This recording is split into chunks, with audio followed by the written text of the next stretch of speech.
Welcome to the DNA Talks podcast, where we take on the mission of unlocking the code of your genetics.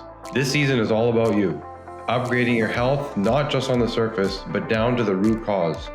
Join us as your clinicians at the DNA company investigate your DNA and beyond. The intention of this podcast is to enhance your lifestyle by changing what is in your control. This does not substitute the medical advice given by your personal doctor, therapist, and other healthcare professionals. Good evening and welcome. We're so excited you're with us today at DNA Talks. My name is Dr. Stephanie Nielsen, and I have the wonderful Dr. Betty Murray. You guys have probably seen Betty before on many of our podcasts or on our talks. She has officially, I think so, let's double check. Have you officially been decreed? Paper's not here yet, but it'll be official before the end of July. So, okay, so you officially have completed your dissertation. You've officially submitted your paperwork. So you've gotten the thumbs up that everything passed. Now you're just waiting to see it in print, right? Yes. It's kind of like waiting for the fat lady to sing. It's like, whoa! But we can now call you Dr. Betty Murray, which I love. And I hope that you will come back on once your paper is published and we can talk about your research, because I know with both of us having diets that we specifically tailor to our guts, and a lot of people out there with guts and hormones, it's going to be exciting to dive in and talk to you about. So will you promise to come back when we do that? Oh, absolutely. Absolutely. Oh, good. So today we want to talk about hormones. We want to talk about DNA. We want to talk about the impact of hormone therapy in women, bioidentical hormones, the differences, the latest research, debunking the myths. And I think one of the things that I love the most is, as a former clinical researcher and somebody who worked for pharma for 10 years, and as somebody who's just going through original research, there's a lot of things that have changed with research, and it's not all good. So if we jump back to women's health in the 60s and the 70s, tell us what in your research, what was happening and why the studies came out that said, bad, go away, just women go in the corner, wither away and die. Yeah, so I think there's several things that I think people need to be aware of. Is number one, medical research in the short time it's actually been out, when you really think about it, up until the mid 90s, excluded women. All medical research excluded women. Number one, they didn't want the hormones messing with the results, because anything that could be an outlier that might impact the systems of the body is what they call a confounding variable, meaning that those things like hormone changes in a cycle could impact the outcome of the variable that they were looking at. So whatever they were trying to study. So we were absolutely excluded. So most of the medications that we get put on were actually studied in men only. Right. So you've got to think about it within that context. And they also felt that especially women were incapable of being in studies because they had other responsibilities, and that, we just weren't suitable for studies. There was a very misogynistic sort of view of women in research. However, when you look at hormone replacement has been around since the 40s and 50s. Right, all the way through the 60s and 70s, and even the birth of the birth control and allowing reproductive control to women for the first time. We have been manipulating hormones for a very long time, really up until the Women's Health Initiative. Mm-hmm. And then when some of the original studies came out, some of it said this is not a good thing. Where do you think that came from? I think in the beginning, a lot of the hormone replacement was sort of haphazard, because again, it wasn't very well studied. So it was, let's put a lot in there and see what happens. So I think early on there, the clinical implementation, the pharmaceuticals that were used for were very, very high dose without real research and science behind how to do it, right? How to manage it. I know when birth control pills first came out, they were at 2 and 5 milligrams. They're now 0.3 or 0.5 micrograms. That's 3,000 to 5,000 times less. And can you imagine how you would feel on something that is 3,000 to 5,000 times higher than you need? I mean, whoa, then no wonder they talk about hysteria I mean, that would make you feel crazy and awful. Absolutely. So, it was, not that I was obviously present. I wasn't present for that, but I really feel it was almost like throwing a spaghetti against the wall and seeing if it sticks, going, okay, we're going to start with this dose and we'll see what happens. So there was a lot of side effects. There was a lot of health risks that went along with it. And, and it wasn't until we really started pushing birth control and then actually looking at the impact of birth control on women where we started dialing back to those doses to something that's closer to physiological. Absolutely. So then we had some foundational studies that came out that were longer term studies, but the patient population didn't work for really proving efficacy of hormones. In fact, if you look at science, science should really disprove your hypothesis. So if our hypothesis is hormones for people who are going through perimenopause or menopause are good for you because these are the levels when you're menstruating, these are the levels at childbearing, so we should get them back up to those levels. Then the hypothesis is that it's good to have some of those back on board, and we're trying to disprove, because if something goes awry, then we say, well, maybe we don't want to get them back up that high. Science these days, they go in with a hypothesis that they're not trying to disprove, but they're trying to validate it. And the problem with validation is you can come to wrong conclusions. Let's talk about the studies that came to wrong conclusions, the patient populations, and why it was skewed and why they came up with what they came up with. Absolutely. I want to step back on that bias, the disproving your hypothesis, because anytime you come in with that, you're automatically going to introduce extraordinary bias from every aspect of the study design. And, and there's also publication bias that I don't think people understand. And publication bias comes from the fact that only about 15% of any research gets published. Any, even if it was a good study, it doesn't get published. And what decides that publication is the actual publications themselves, which are driven by advertising dollars, which are paid for by pharma and big medicine. And so they are not going to publish anything that is unfavorable. And so what that does is skew all of the research to sort of fit this narrative that fits what the pharmaceutical companies want to say.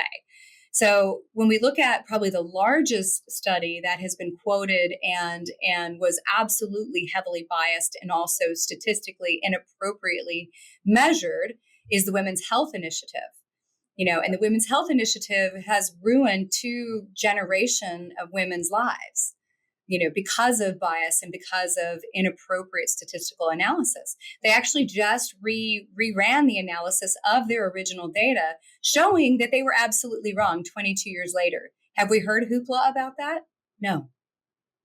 Now, in the Women's Health Initiative, they also chose women to be in it that had multiple risk factors to set up the analysis for failure. Now, I don't know that they originally did that on purpose. I don't think they did, but I think the people they chose and allowed in as variables were way too variable.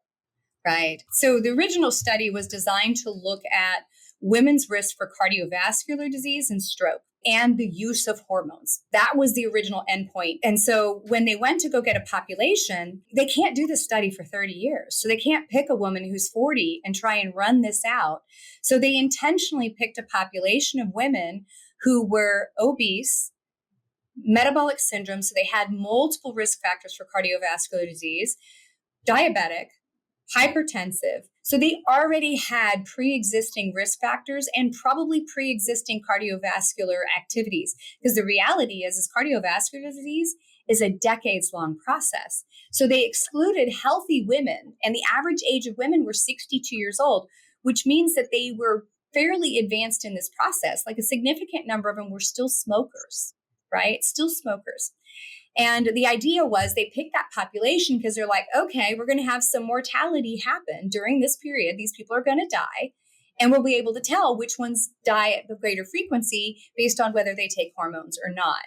But the reality is they didn't really control well for those other variables like smoking and obesity and hypertension. And so they lumped them all together and then excluded healthy individuals to use as a control, which is really poor methodology, really, really poor methodology, because you can't extrapolate what you get in those results and then push it out and say this is true for other people who were really healthy. And the ultimate problem with that study is a significant portion of the committee that was working on the study had the intent to prove that hormones was absolutely bad for women, and that come hell or high water, that was the agenda.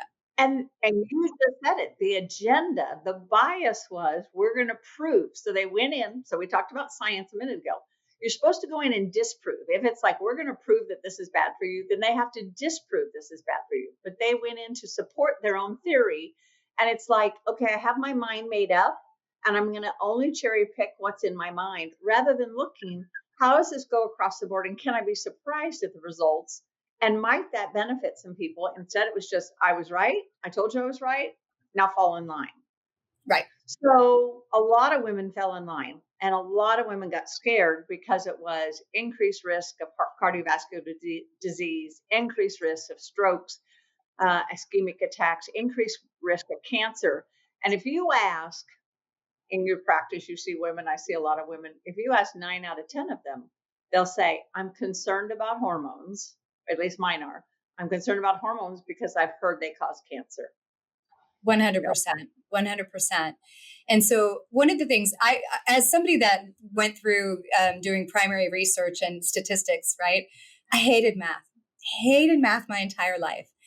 But when I got to statistics, the multiple times I've been in, but particularly this last time, really as a driving force of doing statistical analysis, there are so many ways that you can run data through statistical analysis, and how you present it can make it look inflammatory or not, right? You could lie with statistics in a way that makes it look so real. And there is no other math that's better at it, right? That's the reality. I remember sitting in class and I was like, well, if I write the outcome this way, it looks like this. And if I write it this way, it doesn't really look like it's important. And that's essentially what happened here, because the headline of the Women's Health Initiative that went out when it was exposed to the media before peer review. So that's the other thing everybody needs to know. My paper has gone through hundreds of peer review at this point. It's gone through peer review through committees. It's gone through university review. You have multiple people read it because, again, you don't know sometimes your own biases or your own errors. This one hadn't been reviewed. And they released it to the media, and the media picked up. And what headline did they start with? The headline was, hormone replacement increases your risk of breast cancer by 25%. Yep. Right? Yep. Now, the true statistic is that wasn't even significant. It was no difference than chance, right? So that means it was meaningless. And the true meaning is every woman, if you are an older woman, past menopause, you carry a 4 in 1,000 chance of having breast cancer. In this study, in their analysis that actually fell apart recently, it went to 5 in 1,000. That's a 25% increase going from 4 to 5, but it is not a meaningful increase. But that was picked up and spread like wildfire, and it continues today.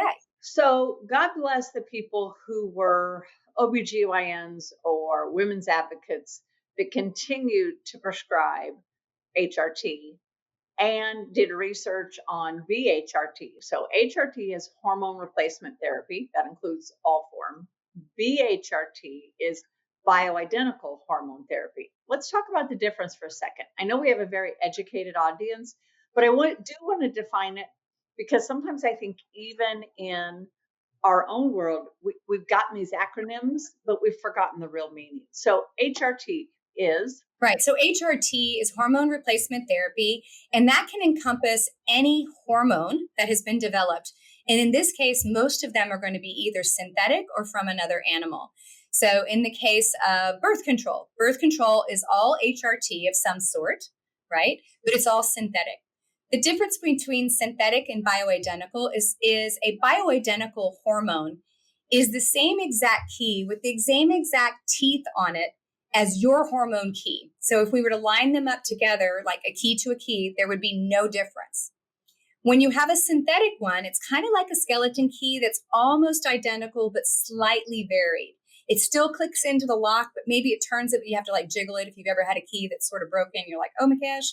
Yeah, jiggle, jiggle, jiggle, jiggle, and then you get it to move.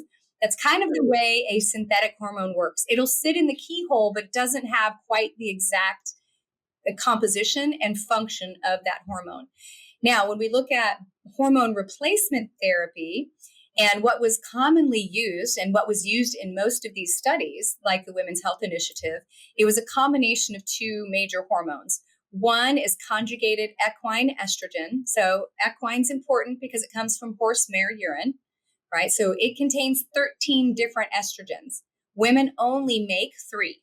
So it has 10 estrogens that we don't have.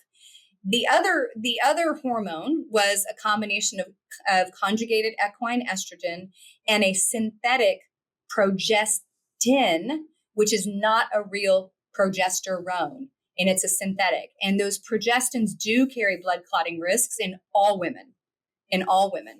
And so those are synthetic. They do click in and they have an action, but they aren't the same as ours. When you're looking at bioidentical hormones, again, the key matches identically. It's identical to what our body makes. And so we don't have to worry about whether the body has to metabolize it first, figure out what to do with it, alter it before it can be utilized. So when we talk about natural hormones, the 3 that humans carry, we talk about estradiol.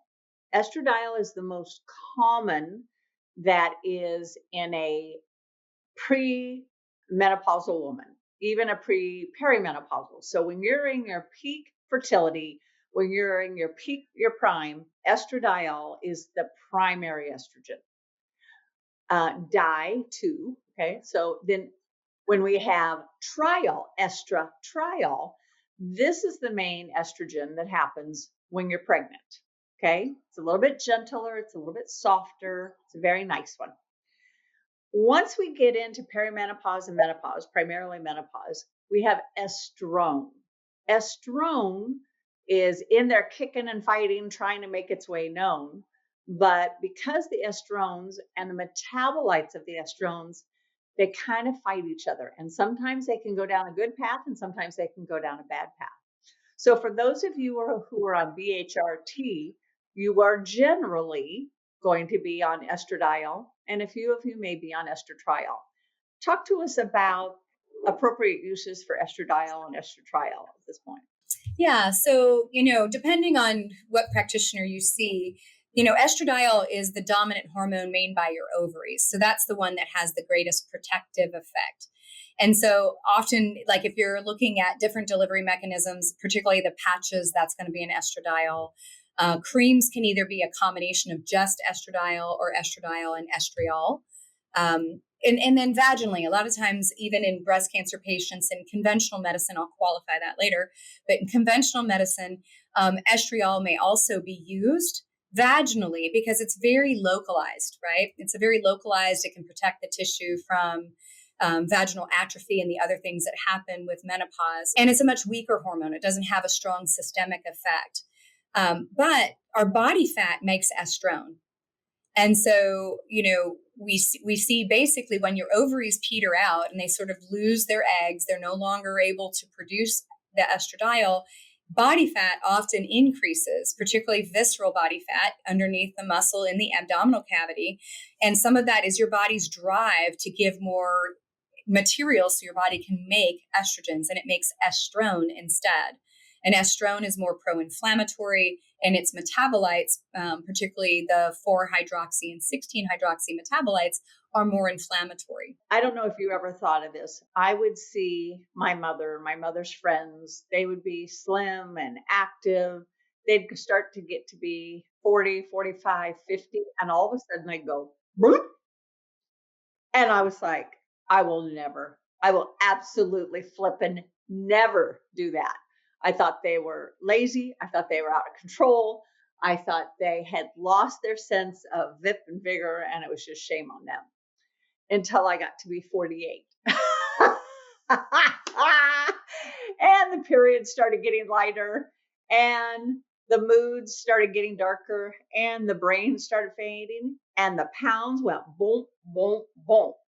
Now, I've never been huge, but 20 pounds later in 3 years, and my waist going from here to boom was like, what the heck has happened to my body? And unfortunately, I went to one of my practitioners and said, this doesn't work. And they're like, you're fine. It just happens. You're fine. I'm like, well, maybe fine for you, but it is not fine for me.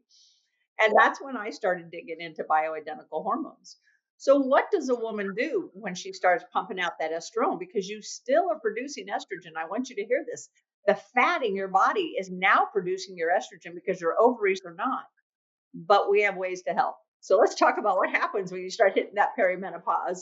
Yeah. So, so perimenopause on average is 8 years. So means some of us have 16, some of us have 2, right? So it's highly variable. I started the menopause transition in my late 30s. I started having symptoms. My 40s, I literally I started with the tubal. I was trying to manage I didn't want to be on birth control.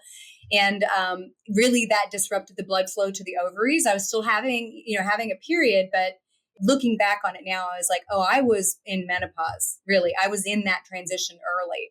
But from 39 to like 41, I picked up 35 pounds as a previous bodybuilder, right? Somebody that was in that community for 8 years. I know how to manipulate a body. I'm a nutritionist, but I literally gained 35 pounds that I could not get off. And I was doing the same thing that I've been doing before. And it was all around the middle. It was all around the middle. And when you get that visceral fat underneath the muscle, the research is out there. It's no question. It is a side effect of perimenopause and menopause. It is 100% not going to move with just caloric restriction and cardiovascular exercise. You cannot work it off in the same way. So if you have trainers and stuff that are telling you that, don't let your 30-year-old male trainer tell you what he doesn't understand. It's because there's inflammation because of the loss of the hormones. And then we have hormone signaling that's being affected that affects all of those things. Now, we can do a lot about that. We can do a lot with our diet and lifestyle and picking the right things. But I think the other major important part is replacing the hormone. Major. So, how old were you started replacing hormones with bioidenticals, or did you start with bioidenticals? Did you start with HRT? Yeah, no, I was on birth control for a very long time because I wanted to control my reproductive activities. And then I stopped, and then I decided to get my tubal because I wanted to be sure that I was going to have control of my reproductive activities. But I didn't start bioidentical hormones at first. I think I went through what a lot of people go through. I started having hair loss and all this other stuff, and it was like, oh, it's your thyroid. It's your T3. And my T3 was low. I didn't have great thyroid function, but I was working 80 hours a week, right? So would I have a good thyroid? No.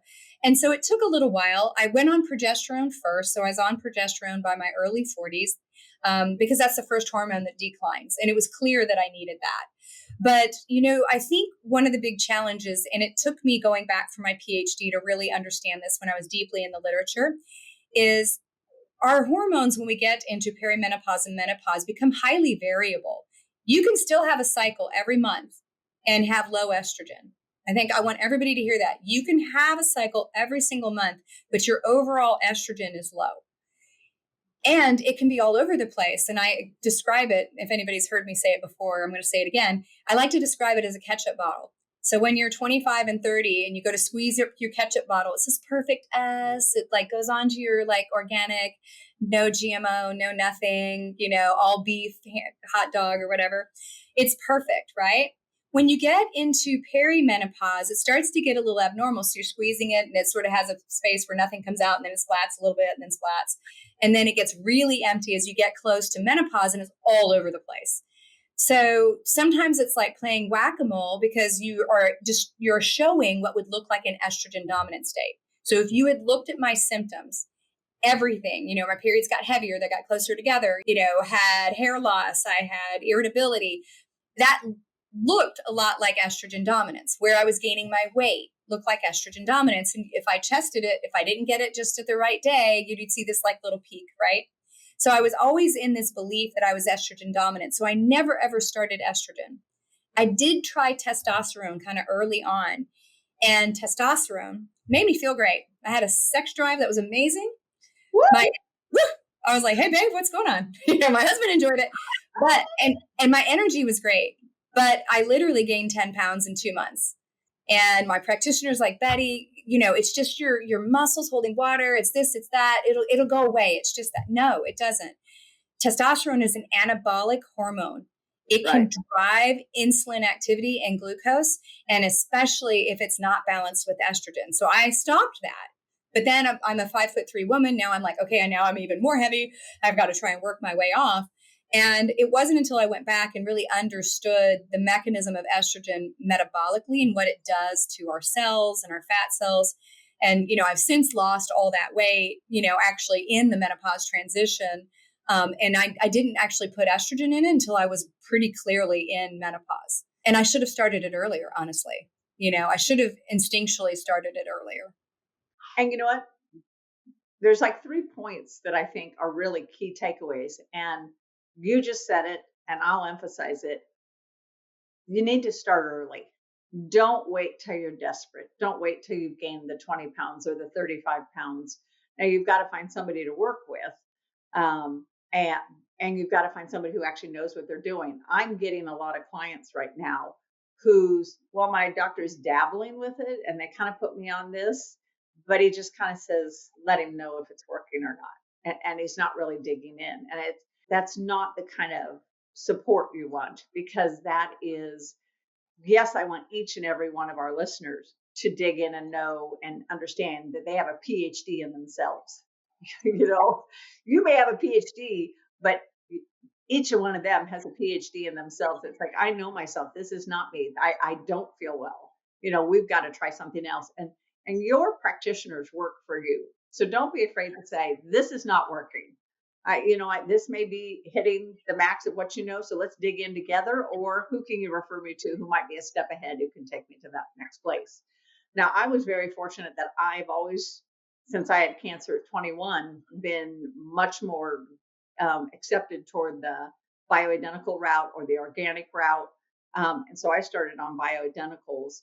And it was mainly because I wasn't sleeping, I was hot flashing, and I had the weight gain. And the vanity of the weight gain, when I just swore that I would never do that, said, hello. But then the wake up call of when I got a DEXA scan and I was in osteopenia. So I'm fair and I'm Scandinavian and Irish. And so we're known for bone loss. And here I was feeling healthy, going to the gym, looking vital, fitting in great clothes, even though I'd gained weight. Everybody else like, I'd kill to be your size. But they're telling me that I am losing all my bone density and I'm going to be this humped over little old lady. And I'm like, oh, that ain't happening. So fortunately, I was put on estrogen, progesterone. I did not need the testosterone. We did a little bit of DHEA. Boy, it pulled me out quickly. I still held on to the weight for a while. I had to work with, controlling creatinine, and I used some things that now I use some berberine to stabilize my blood sugar. The GLP-1s are so active now, but stabilizing your blood sugar, getting the body to burn more, and then getting on hormones that replace back to that of, a healthy menstruating woman. Now, you can menstruate or you don't have to, depending on the type that you use. There's pros and cons both ways, but boy, do you start feeling more like yourself again, and you've got that energy back and vital. So we started this was talking about the Women's Health Initiative, and then the people who persevered for this almost, I think, kind of under the radar. They were like, we're still doing it. But I think they got a lot of heat from the media. I think they got a lot of heat from their peers. Like, here's this heretic over here who's still writing this stuff. And oh my gosh, they're going to have all this cancer in their patient population. And I think they freaked out about their insurance rates going up. But let's talk about what just came out with the new results and the reevaluation, and then the newest research from the Journal of Menopause, which I'm so excited about. Yes. So the committee that did the original research, so there was a split in the committee from the Women's Health Initiative. And actually the lead researcher has been very vocal about, kind of the hijacking of that study. And so in the last few months, I believe it was in March or May, they basically redid their statistical analysis and came clean that, all of the assertions they had made around breast cancer and even the assertions around the cardiovascular risk when reanalyzed, I would say analyzed appropriately for the first time, that those risks were not there, which is interesting. I don't know if you've read the entire paper, but they go through, and whenever you read a paper, anybody listening to this, do not trust the abstract. Number one, the abstract has to be 350 words, which is very difficult to do, or less. And often it's really subject to heavy duty bias, particularly publication bias. So you have to actually read the actual results. You want to read the method, the results, and then read the discussion, because that's where you're going to find the real data, because most of the time no one reads that, so they don't actually know what it means. And that includes your clinicians that said they read the study. They read the abstract and they believe they know it. But when you looked at the data, it absolutely showed that the assertions they made were wrong. What was crazy to me is when they get to the conclusion, they could not just say, we were wrong. This is the new data. Here you go. They still had to go, we still think hormone replacement should be proceeded with caution in the shortest amount of time. And of course, I get mad and I start throwing pillows and things like that, because I'm like, how can you possibly have any integrity anymore? I'm sorry. I would say that to any of them to their face. I'm like, I just, at the end of the day, I think I just did. There you go. I'm like, how could you do that? And I'm going to let you a little in on something. I found things contrary to my belief in my study. Now that leads me to go, okay, I need to do this on a deeper dive with a bigger population with more data. But I had an opinion going into my study that didn't bear it out. That's hard as a researcher to do, but that is what a good researcher does. But that is true science, and that is true integrity, and that is what a researcher should do. 100%. And so kudos to you, 100%. Thank you. Thank you. I was like, dang it. But yeah, our research continues, because it's like, well, I thought I knew all this. We proved it, disproved of what, but wait about that ends up being the next study. Yeah, exactly. We go from there. Exactly. So let's talk about the Journal of Menopause and this gigantic study that just came out, so that we've got results to share that are exciting and give people. Yeah, so it's so exciting. So, I think the only other thing women probably have heard, I just want to say this because this will probably come up if they're hearing this, is the women who had practitioners that were like, well, maybe you can do hormones. The next refrain after they're going to kill you, which is completely wrong, was you could do it for a really short period of time, least amount, just so your hot flashes go away, because that's the only thing that's important, right? Hot flashes and night sweats. So that's completely inaccurate. And this study pretty much put, the top of the coffin on and sealed it. So this was a Medicare study of 10 million women, and it was all the way from 2007 to 2023. And they looked at all-cause mortality. So that means, what did they die from, right? What are the women dying from? And then also the ones that survived. And they looked at key risk factors and key killers to women, right? Heart attack, congestive heart failure, stroke, deep vein thrombosis, lung cancer, breast cancer, colon cancer. And they compared groups. So of the 10 million women, they took women who were on hormone replacement. They looked at women who were on hormone replacement that had the oral estrogens, right? Oral estrogens and synthetic progestins, right? The ones that are synthetic and horse mare urine. They looked at topical hormones. They looked at women who did hormones for a short period of time and stopped. And then they looked at women who did nothing. What they found was, number one, the women that did hormones in any way, shape, or form had less mortality than the women who did nothing, right? So basically, what does that mean? The women who did hormones lived longer. When they looked at mortality numbers, the women who were on hormone replacement, we see some pretty significant numbers, like reduced risk for breast cancer, reduced risk for lung cancer, colon cancer, less heart attack, less stroke, less dementia, less osteoporosis, all of it, right? So all the things that we die from, we have this very long-term study, 10 million women, that showed hormones were protective.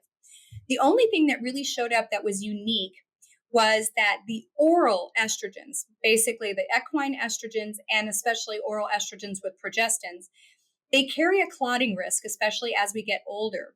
And And it's because when you take that estrogen orally and you take it into the body, it has to move through the liver first, go through all the liver processing things, and then it gets utilized.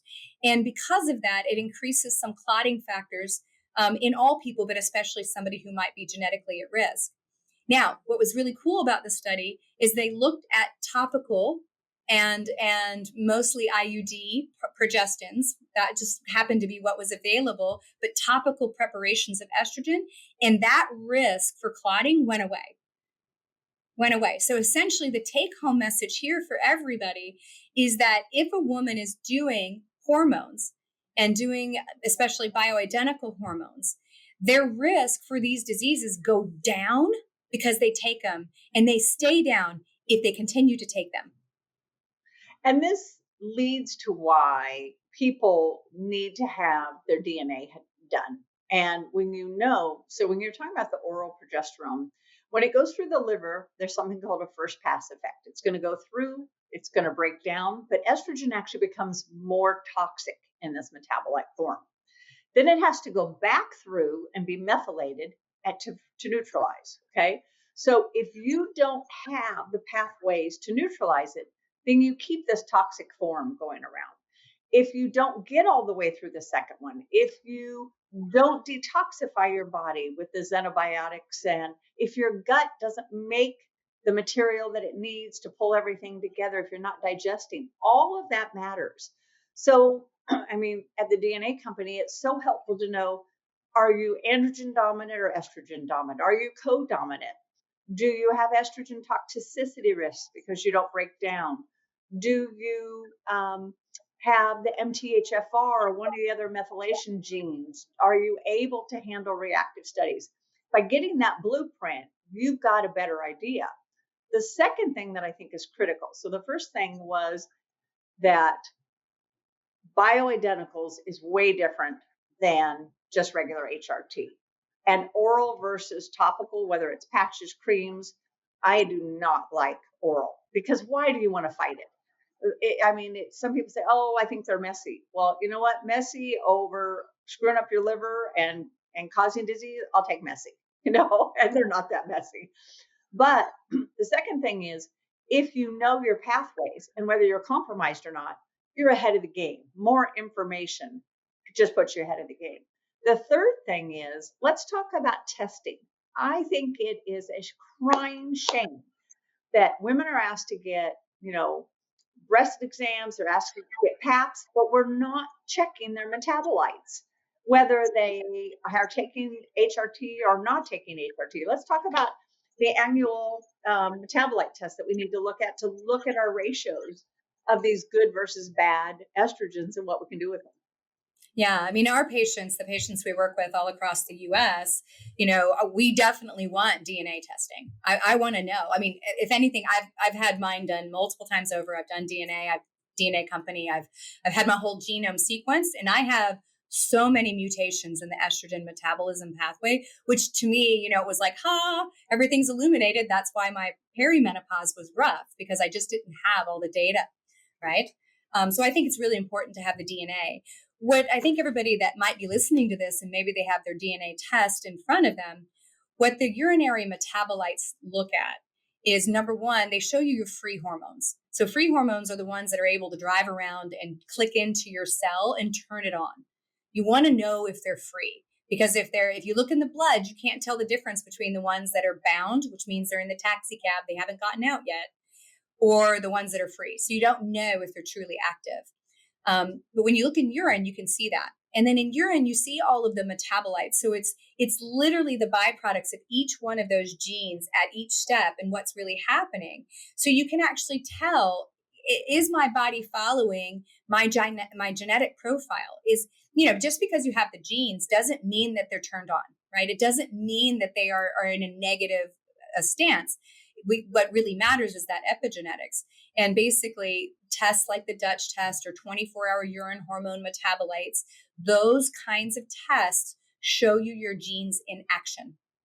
And to me, let's summarize real quickly. So you have your DNA, and it can go down pathway 1, pathway 2, or pathway 3. One leads out to the suburbs in the beautiful $1 million homes.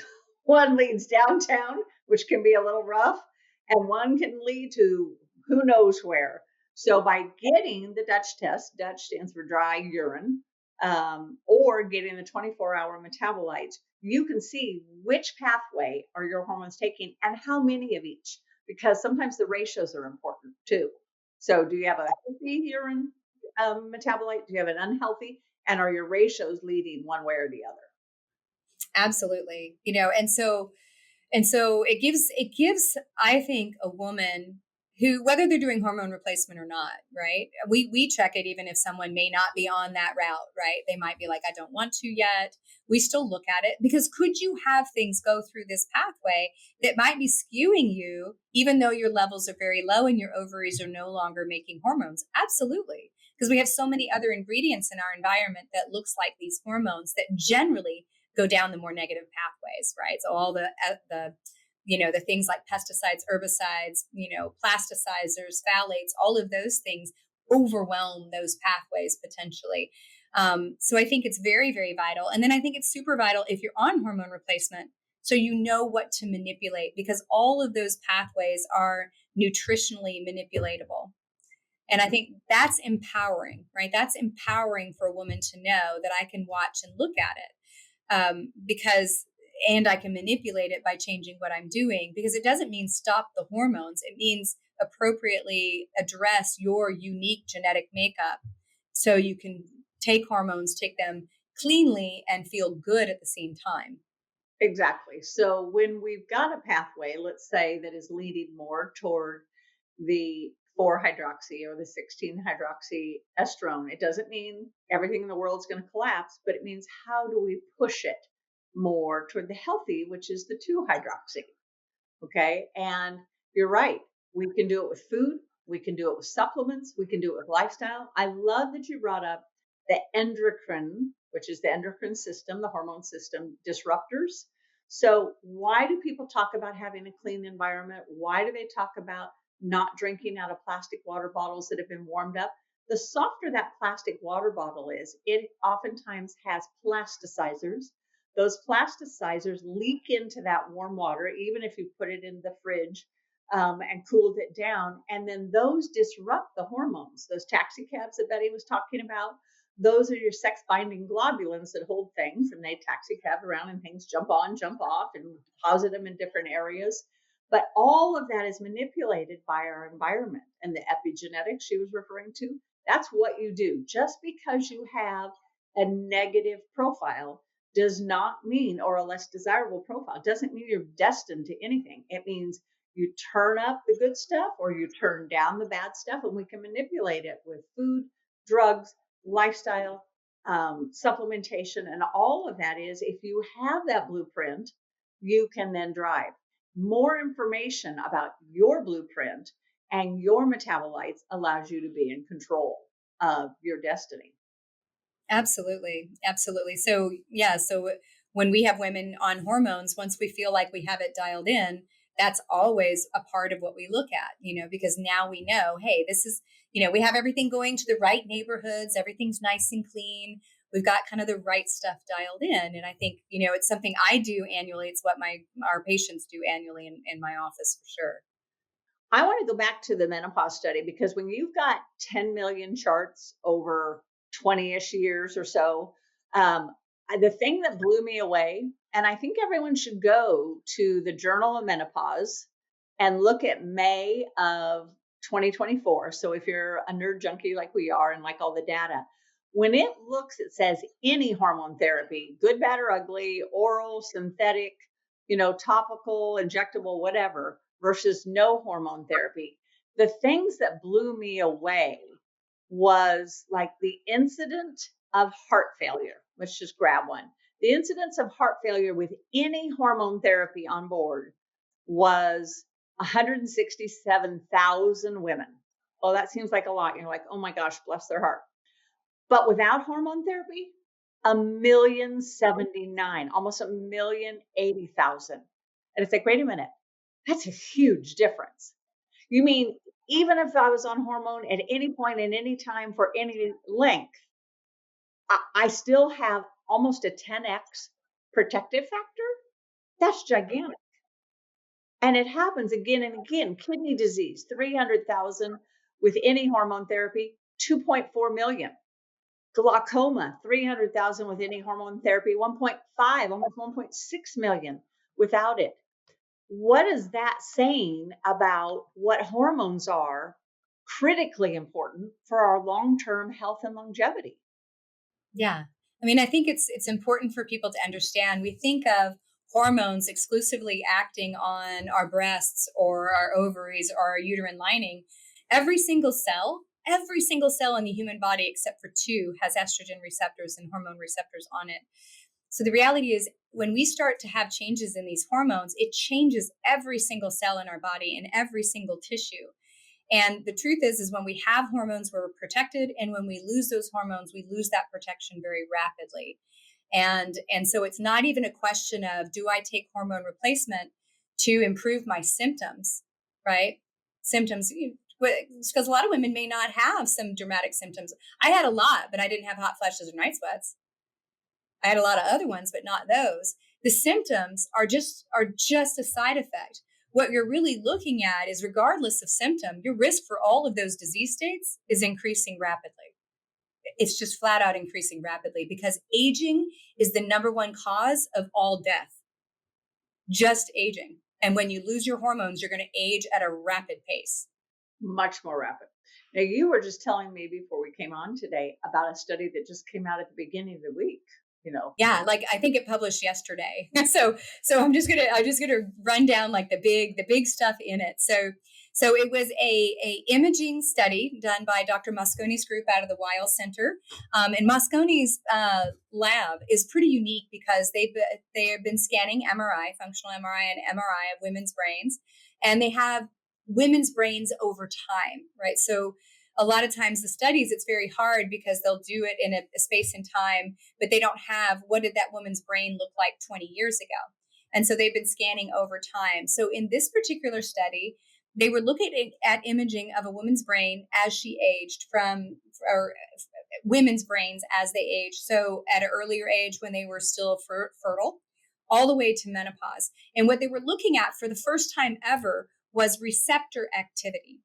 Now, we've known for a long time the loss of estrogen is hugely impactful for cognition. And they published a study earlier this year that showed a 34% increased risk for dementia if you don't go on hormone replacement, right? So we know that loss of estrogen is pretty profound.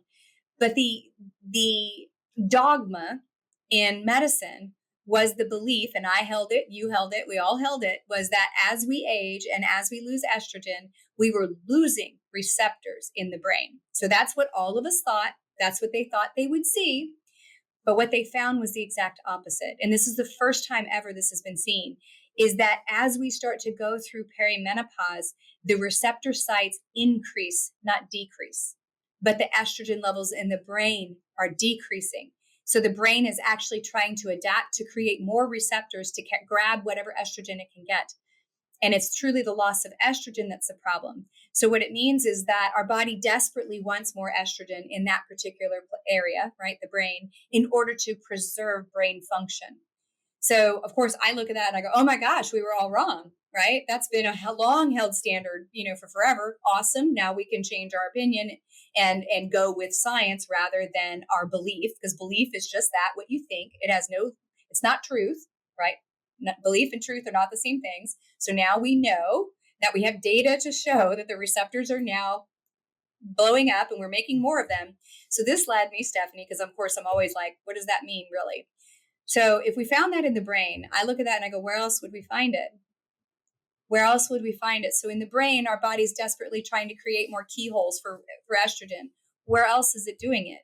Is it doing it in the breast tissue? Is it doing it in the uterine tissue? Is it doing it in the ovarian tissue? Is it doing it in the muscle tissue? Maybe. And maybe if we actually had hormones in there, we wouldn't have this massive increase in estrogen receptor density because it wouldn't have to do that. Because the other thing that I did, and this is just me postulating people, this is what science people do.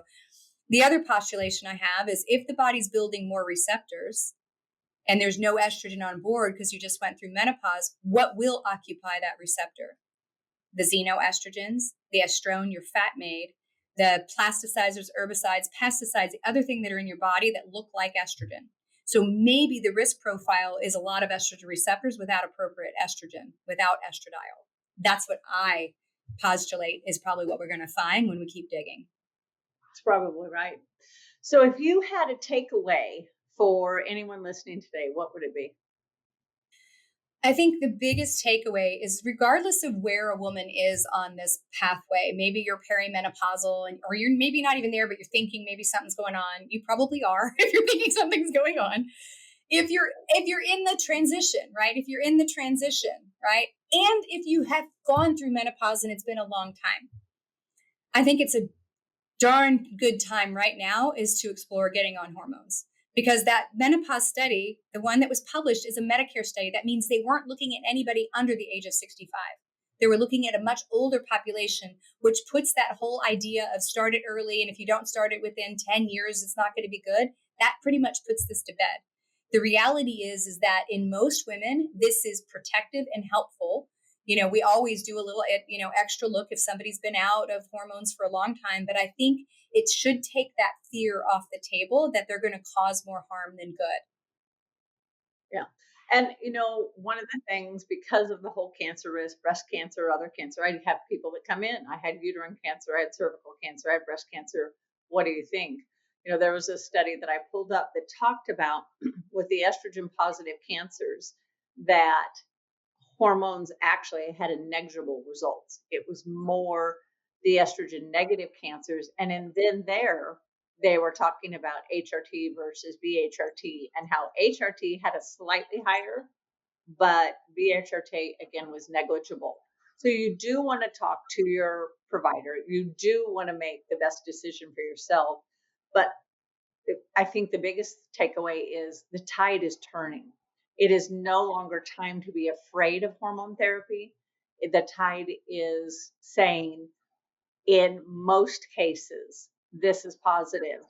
And if you can't, for whatever reason, because your DNA doesn't allow you, your budget doesn't allow you, whatever, the biggest thing is if you clean up your diet, get rid of the phthalates and the sulfates and the phytoestrogens that are negative or the plasticizers. If you clean that up, then your body will take the stuff that it has. And if you've got to do one test, get yourself a urine metabolite test so that you understand which path am I going through, which foods do I need to eat or supplements do I need to take so that I can push all of it in the good route and not just go in blind. Betty, it is always such a joy to have you. You are so smart, so beautiful, so accomplished, so fun and humble. Dr. Stephanie, thank you. It's been such a joy to talk to you. I love chatting with you. Oh, I love chatting with you too. I look forward to seeing you again soon.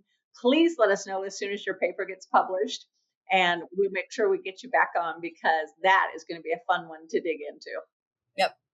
All right. Take care, everybody. Thanks for being with us. God bless. Bye-bye.